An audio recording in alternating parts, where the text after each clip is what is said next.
ನಾ ಚೆನ್ನಾಗಿದ್ದೆ, ಓಕೆ. ಒಂದ್ ಮದುವೆ ಆದೆ, ಯಾಕೆ? 100 ಕನಸು ಕಂಡೆ, ಓಕೆ. ಎಲ್ಲ ಹಾಳ್ ಮಾಡ್ಕೊಂಡೆ. ಯಾಕೆ? ನಾ ಬಾಣ್ಲಿಲಿದ್ದೆ, ಓಕೆ. ಈಗ ಬೆಂಕಿಗ್ ಬಿದ್ದೆ. ಯಾಕೆ? ಅಮ್ಮನ್ ಕಾಟ ಹೋಯ್ತು, ಓಕೆ.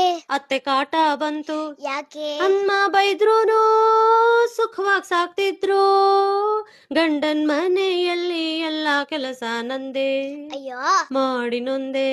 ಪಾಪ. ಲಾ ಲ ಲ ಲ ಲಾ ಲ ಲ ಲಾ ಲ ಲ ಲ ಲಾ. ಮಕ್ಕಳು ಏನೇ ತಪ್ಪು ಮಾಡಿದ್ರೂನು ದೂರ್ತಾರ್ ನಮ್ನ, ಓಕೆ. ಒಳ್ಳೇದಕ್ಕೆ ಅವರೇ ತಗೋತಾರ್ ಕ್ರೆಡಿಟ್ಸ್ ಅನ್ನ. ಯಾಕೆ? ಬರಿ ಗಂಡ ಮಕ್ಕಳ ಸುಖವಾಗಿ ನೋಡಿಕೊಂಡರೆ ಸಾಕಾಗೋಲ್ಲ, ಓಕೆ. ಅತ್ತೆ ಮಾವ ನಾದ್ನಿ ಮೈದ್ನ ದೂರ್ತಾರಲ್ಲ. ಯಾಕೆ? ಮದುವೆಯಾದ ಮೇಲೆ ತವರ ಪಾಕೆಟ್ ಮನಿಗಿಲ್ಲ, ಎಲ್ಲದಕ್ಕೂ ಗಂಡನ ಮುಂದೆ